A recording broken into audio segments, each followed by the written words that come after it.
is ever a time for us to roll up our sleeves and toil day and night for these menace to be confined to the dustbin of history in Lagos State, it is now. Of course, the reasons for this are not far-fetched. The activities of these people on our streets impede human movement and vehicular traffic, constitute environmental nuisance, and worse still, constitute security threats. Intelligence reports have revealed that some of the so-called beggars go about with dangerous weapons. They assault and rob innocent Lagosians. Therefore, as a government, we cannot afford to let this continue. Thus, a special team has been set up to tackle this menace frontally.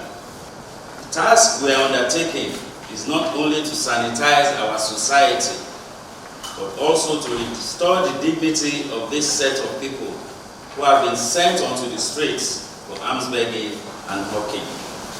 Therefore, to tackle this menace, the Lagos State government has maintained a rescue unit saddled with the responsibility of rescuing and protecting the destitute and the vulnerable. As a responsible and responsive government, the Babajide Olusola Sanwo-Olu administration will not fold his hands and watch the state become a haven for beggars to take action to curb this menace.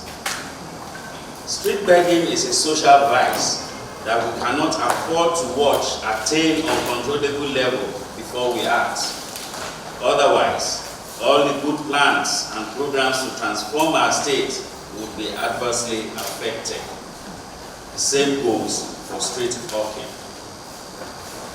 This has become big business to some groups of people.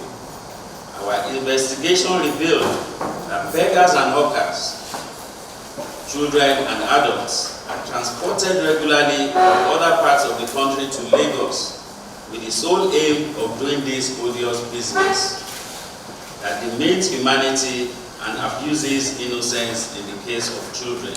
For us to succeed in this task, arms should be taken to registered homes, orphanages, rehabilitation centers, and all the faith-based organizations scattered across the state, where they will be used for the right purpose of ameliorating the condition of the vulnerable.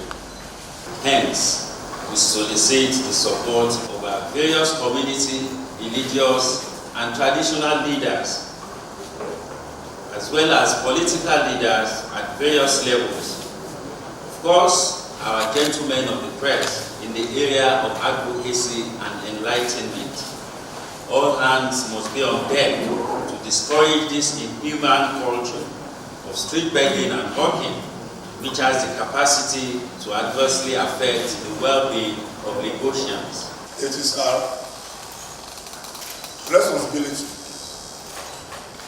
constitutional responsibility, to enforce all laws made, legally made, and made by all constituted authorities. And one of the laws that we have to enforce is this law that the Commissioner for Youth and Sports has read out.